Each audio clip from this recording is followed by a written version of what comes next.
네, 시사 인터뷰 오늘 듣고 계신 시각 8시 7분 11초 지나고 있습니다. 매주 만나는 정치평론 장성철 공론센터 소장과 얘기 나누겠습니다. 안녕하십니까? 네, 안녕하십니까? 네. 자, 먼저 국민의힘이 약간 내부에서는 좀 시끄러운 것 같습니다. 그러면서 수도권 위기론 나오고 있는 것 같은데 어떻게 보십니까? 이제 다 정리됐습니다. 다 해결됐습니다. 아, 그래요? 한동훈 비대위원장이 그렇게 얘기했죠.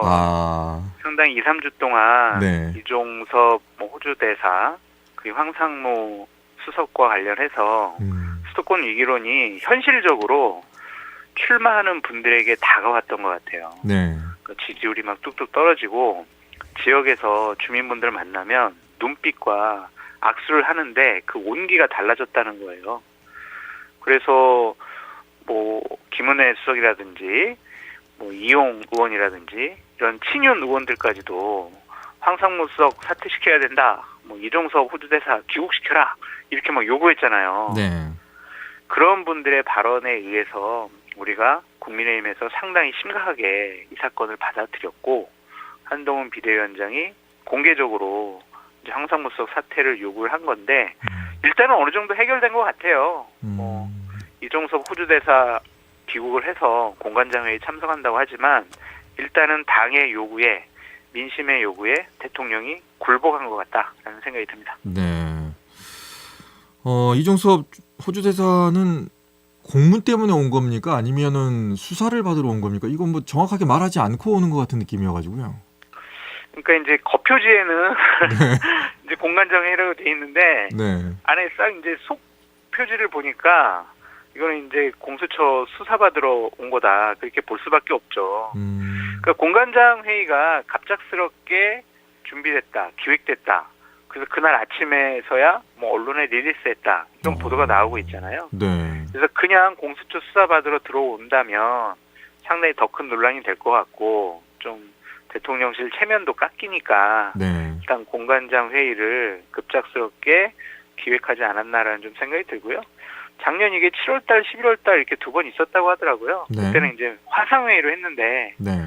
6개국 대사를 이제 서울에 모여서 여러 가지 군사 수출과 관련해서 안보 협력과 관련해서 회의한다는 것은 급조된 거는 맞는 것 같습니다. 공수처에서 수사를 빨리 할 수 있을까요? 한동훈 비대위원장은 그럼 빨리 해라 이렇게 말을 하던데. 없대요. 왜냐하면 지난 1월달에 네. 여러 개 압수수색도 하고 밑에 분들 불러서 조사를 했는데 네. 여러 가지 압수수색물과 관련해서는 포렌식으로 아직 검토를 제대로 못했다. 그래서 관련자 진술도 우리가 제대로 확인하지 못했다. 그래서 지금 이종섭 호주 대사와 관련해서는 수사할 단계가 아니다. 이제 이런 생각이잖아요. 네. 그래서 보통 수사 이렇잖아요. 여러 분들 조사를 하고 난 다음에 윗선을 향해서 우리가 수사를 합니다라고 이렇게 되어야 하는데 윗선 수사하고 그다음에 아랫선 수사할 수는 없잖아요. 네. 그래서 지금 상당히 좀 난감한 것 같아요. 네. 이것도 좀 지켜봐야 될 것 같네요. 예. 네. 황상무 전 수석 같은 경우에는 여러 가지 발언을 하다가 거기에 대해서는 사과를 했는데 5.18 관련해서는 명확하게 사과를 하지 않은 모습입니다. 글쎄 말입니다. 그것도 분명히 사과가 필요한 대목이고 해명이 필요한 대목이죠. 네. 그냥 이렇게 사태로 은근슬쩍 넘어갈 수는 없다고 생각이 듭니다. 저번 주에 우리가 이 부분에 대해서는 다뤘었잖아요. 네. 그래서 그냥 이제 공인이 되지 않더라도 광주에 가서 사과도 하고 진정성 있는 행보를 보여야 한다라고 말씀드리고 싶습니다. 네. 황상무 전 수석은 어떻게든 이제 본인 자진 사퇴 형식으로 나왔습니다. 네. 이종섭 호주 대사는 혹시 자진 사퇴 이런 거 할까요? 그건 좀 다른 것 같아요. 황상무 수석과 관련해서는 지난주 토요일 날 대통령 비서실장, 정무수석, 홍보수석이 대통령 관저로 쳐들어갔대요. 그래가지고 이거 해결 안 하시면 큰일 납니다. 그랬더니 대통령께서 니들이 지금 나한테 때로 몰려와가지고 뭐 하는 거냐 막 이렇게 처음에는 거부를 하셨었는데 네. 그래도 주말 동안 각계 유로의 얘기를 들어보니까 이거는 사퇴 안 시키면은 도저히 문제가 해결되지 않아서 황석은 사퇴를 시킨 건데 이종섭 호주 대사건과 관련해서는 우리가 명확하게 증거, 증언 이런 것들은 없지만 대통령과 관련되어 있다라고 볼 수밖에 없는 정황상의 언론 보도 증언들이 나오고 있어요. 추측이죠. 네. 그런 부분과 관련해서 대통령과 대통령실은 상당히 이 사안을 심각하게 바라보고 있다라고 볼 수밖에 없죠. 제가 상당히 이제 대통령실의 유감인 것은 네. 공수처의 수사와 관련해서는 대통령실이 뭐 자료를 요구하거나 의견을 진술하거나 아니면 어떠한 지시 같은 거를 하는 그런 모습을 보여서는 안 된다라고 공수처법에 명확하게 규정이 되어 있어요. 네. 그런데 뭐 이종석 빨리 수사해라 왜 안 하냐 막 이런 식의 얘기하는 것조차도 상당히 부적절한 행동이다라고 볼 수밖에 없습니다. 예. 항상 수사에서는 좀 한 발 뒤로 물러서야 되는 게 맞는 것 같은데 왜 자꾸 이러는지 그럼요. 모르겠습니다. 이 모든 게 총선에서는 국민의힘에는 좀 악재 같습니다. 지금 뭐 아마 거기서 보실 때도 가상대결 같은 그런 결과도 좀 보실 텐데 장성철 소장이 보시기에는 현재 상황은 어떤 것 같습니까? 오늘 아침에도 본 여론조사 많이 나왔던데 네. 정말 수도권 위기론이 현실화되고 있고요. 그건 제가 지인으로 있는 여러 후보자들, 수도권에 출마 후보자들 얘기를 들어봐도 3주 전과는 너무 분위기가 다르다는 거예요. 그것을 체감할 수 있기 때문에 다른 여론조사보다 일단 수도권에 출마하는 그런 후보들이 스스로 느끼고 있습니다. 네. 큰일 났어요. 지금 그래서 일각에서는 지난번 2020년도에 패배보다 더 큰 패배가 나올 수 있는 거 아니야? 막 이러한 극단적인 관측까지 나오고 있거든요. 네. 그래서 그냥 한동훈 비대위원장이 황상무 사태, 이종석 귀국 이걸로 모든 게 다 해결됐습니다. 이렇게는 안 받아들일 것 같아요. 국민들께서. 그래서 보다 더 적극적인 조치가 필요하지 않을까라는 생각이 드는데 네. 어쨌든 이종석 국방부 장관이 호주 대사로 임명된 것 자체가 좀 너무 이상하잖아요. 여러 가지가 그냥 호주에 간 것도 이상하고 네. 그래서 이 부분을 좀 정상적으로 돌리는 모습을 보이는 것이 좋겠다라는 생각이 드는데 네. 제가 봤을 때는 서로 이제 언급을 안 할 것 같습니다. 당에서도 이종석 뭐 사퇴시켜라 뭐 이런 얘기를 더 이상 공개적으로 안 할 것 같고요. 대통령실에서도 이 부분과 관련해서는 그냥 뭉개고 가고 싶어 할 것 같아요. 그래서 일단 선거부터 치르고 보자. 네. 그냥 어물쩍 넘어갈 것 같습니다. 또 하나가 비례대표 관련입니다. 그 국민의힘 내부에서도 비례대표 그 순서와 관련해 가지고 또 내분이 있더라고요. 그건 다 언제나 다 그래요. 그냥 매번 그랬어요. 4년마다 반복되는 일상이라고 볼 수밖에 없고요. 네. 그래서 뭐 어느 정도 양쪽에서 정리되고 이해할 만큼 그냥 좀 비례대표 순위 조정이 좀 있어서 네. 이 사안은 별 문제 없이 더 이상 논란 없이 끝날 것 같습니다. 다만 이철규 공관위원이 문제 제기한 것은 두 가지 측면인 것 같습니다. 네. 대통령실 용산에서 좀 요 A, B, C, D, E 이 사람들은 좀 챙겨야 되는 거 아니야? 이철규 당신 뭐 했어?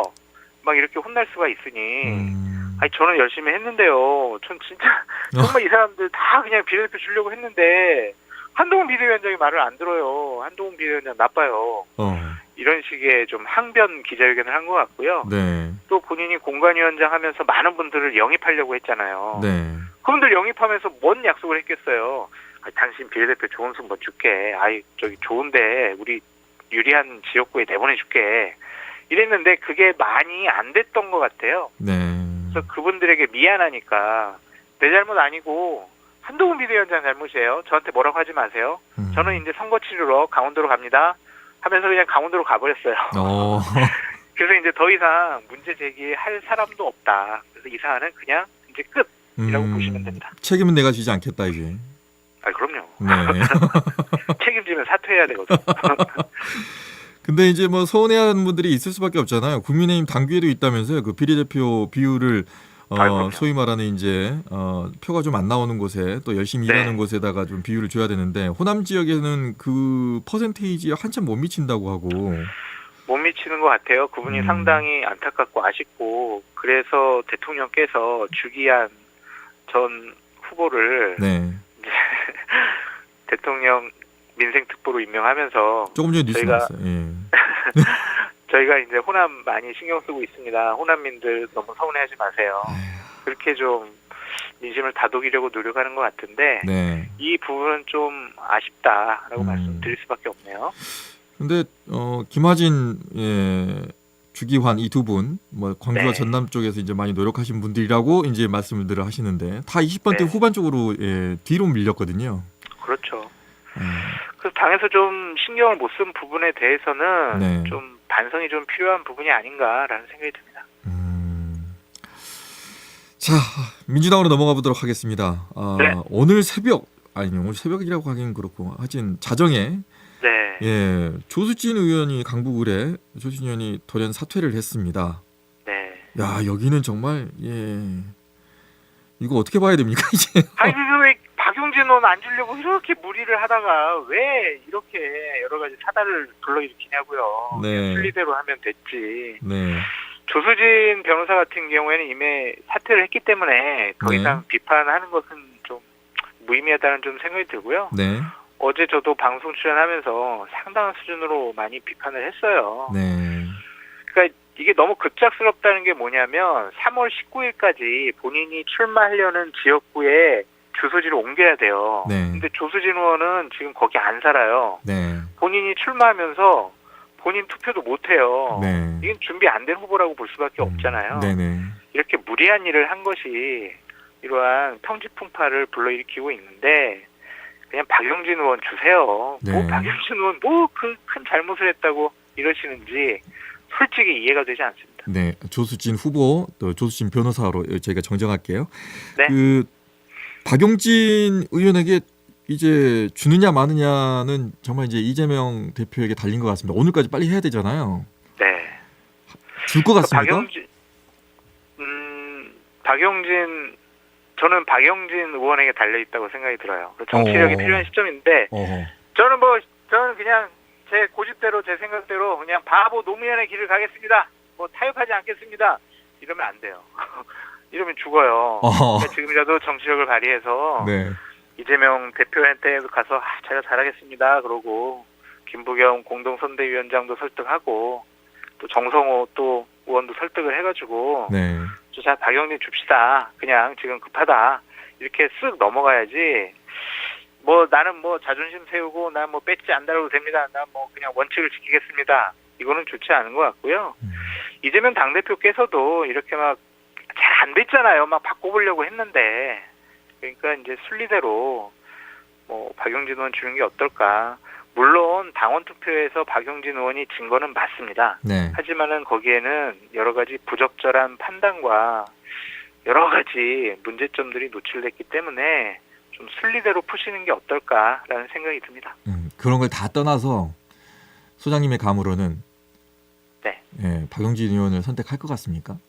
이거 금방 12시간 안에 이게 예측이 되는데 그러니까요. 저는 줄 것 같아요. 줄 것 같다. 대안이 없어요. 대안이 없다. 대안이 없고 이제 이재명 당대표도 포용하는 모습을 좀 보이실 수 있잖아요. 그래서 막판에 극적으로 박용진 때문에 이 공천이 학살이 된 거 아니야라는 평가를 받았는데 박용진을 품음으로써 이제 이재명 당대표의 이미지도 개선할 수 있고 우리는 공천 학살이 아니에요라는 상징적인 사건을 만들 수가 있을 것 같아서 저는 박용진 의원 줄 것 같다. 지금 솔직히 이거 안 주면은요 거기 준비해가지고 지금 후보 등록할 사람이 없어요. 왜냐하면 하루 만에 후보 등록소리 다 못 돼요. 불가능해요. 안 그러면은 강북구를 비워놓고 가겠다는데 그 유리한 지역을 왜 비워놓고 가요? 그래서 저는 현실적으로도 줄 수밖에 없지 않느냐라고 전망해 보는데 제가 틀려도 다음 주에 저한테 뭐라고 하죠? 지금 답은 쓰셨어요. 이제 오늘 내로 답안지가 공개됩니다. 알겠습니다. 자, 지켜보도록 하겠습니다. 네. 자, 그리고 다른 쪽 이제 비례대표 순번이 나왔습니다. 조국혁신당의 조국 대표는 2번. 사실상이 이제 남자 쪽에서는 1번입니다. 그럼요. 뭐 연일 칼날을 세우고 있는 것 같은 느낌, 날선 발언들 나오고 있습니다. 점점 세지고 있어요. 시민들은 호응을 하고 있고 많이 이제 지지자분들이 호응을 하고 있고 그분들이 더 강력하게 조국혁신당에 대한 기대감을 여론조사 수치로 표현하고 계시다라는 생각이 드는데요. 이 기세가 뭐 잦아들 것 같지가 않아요. 저번 주에도 잠깐 말씀드렸던 것 같은데 조국혁신당에 대한 호남의 기대와 지지가 점점 높아지고 있는 것 같아요. 여론조사 할 때마다 높아집니다. 네. 그러니까 민주당 진보 진영에서 정치하려면 호남에서 인정받는 것이 가장 중요하잖아요. 네. 지금 조국 전 장관과 조국혁신당은 호남에서 인정받고 있기 때문에 네. 이 기세가 잦아들 것 같지 않다. 의미 있는 의석수를 얻을 수 있는 충분한 분석과 예측이 가능하다라고 네. 말씀드립니다. 지지난 시간이었던가요? 저랑 소장님하고 얘기를 하다가 서로 그 두 자릿수에서 헷갈렸어요. 네. 네. 이제 소장님은 지지율이 두 자릿수가 될 거다 했는데 저는 그거를 의석수를 두 자릿수로 이해를 해버린 바람에 서로 웃었는데 이 정도의 네. 상승세로 가면은 혹시 두 자릿수 의석수도 가능할 거라고 보십니까? 가능할 것 같습니다. 그러니까 오. 두 자릿수 지지율, 그러니까 20%대의 정당 득표율을 받으면은 10석 얻을 수 있거든요. 네. 근데 지금 보면은 20%를 상회하는 그런 여론조사도 많이 나오잖아요. 네. 물론 이재명 당대표가 이제 서서히 견제를 하기 시작을 했지만 조국혁신당에 대한 민주당 강렬한 지지층들의 기세가 만만치가 않아요. 그래서 저번 주에는 제가 15% 내외의 정당 득표율을 기록할 것 같아요라고 말씀드렸지만 한 5% 올려서 네. 20% 내외의 정당 득표율을 얻고 두 자리 숫자의 10석 이상의 의석을 확보할 가능성도 높다라고 제 전망치를 수정하겠습니다. 네. 자, 다음은 개혁신당의 천하람 전 최고위원이 지금 지역구 출마가 아니라 비례 2번을 받았습니다. 여기 대해서 네. 어떻게 보십니까? 전화했어요. 네. 그래가지고 천하람 변호사 정말 잘 선택했어요라고 제가 얘기를 했거든요. 네. 개혁신당에서 상당히 의미 있는 정치는 이준석, 천하람 뭐 이런 분들입니다. 이런 분들이 지역에 나가서 당선되지 못하면 대한민국 정치에 상당히 큰 손실이라고 생각이 들거든요. 네. 그래서 천하람 변호사라도 좀 배지를 달았으면 좋겠다라는 개인적인 바람이 있고요. 제 통화하는 과정 중에서도 순천 시민분들에게 너무 죄송하고 송구하다고 저한테까지 막 이렇게 얘기를 하더라고요. 네. 그래서 자기는 혹시 배지를 달더라도 순천에서 정치하고 순천 시민을 위해서 열심히 노력하겠다라는 얘기를 했었습니다. 네, 다음 주에 또 저희가 화요일에 인터뷰를 할 거니까요. 네. 그때 또 얘기 나누고요. 어제는 용해인 의원이 여기 스튜디오에 다녀갔습니다. 더불어민주연합의 더불어민주연합의 비례를 6번 받았어요. 네. 이 6번은 어떤 의미로 해석하십니까? 되겠죠. 그냥 되겠죠. 비례로 이제 재선 의원이 되는 건데 네. 저는 그거는 적절하지 않다고 봐요. 그런데 용해인 의원의 그 정치력은 정말 대단하다라고 인정해 줄 수밖에 없을 것 같아요. 네. 그 쉽지 않은 거거든요. 기본소득당에서도 정치하고 싶어하는 분들 많을 텐데 양보를 요구하는 분들도 많았을 텐데 저렇게 상위 순번을 받았다는 것은 뭐 민주당에서도 인정을 해준 거고 그 후보를 선출해준 시민사회 뭐 기본소득당에 있는 분들도 인정을 해준 거고 네. 무엇보다 본인의 정치력이 상당하고 참 어찌 보면 좀 의미 있는 정치인으로 거듭날 수 있겠다 그런 생각도 들더라고요. 저 정도의 정치력이 있으면은요 쉽게 정치권에서 사라지지 않을 거예요.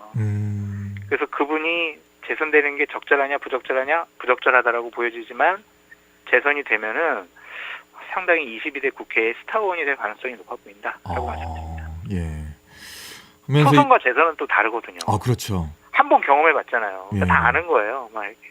어제 뭐 인터뷰에서도 그랬지만 더 강력해진 의원이 된다면 그러니까요. 더 강력해진 힘을 발휘하지 않을까라는 좀 생각이 좀 들긴 하더라고요. 네. 예. 그렇게 될 거예요.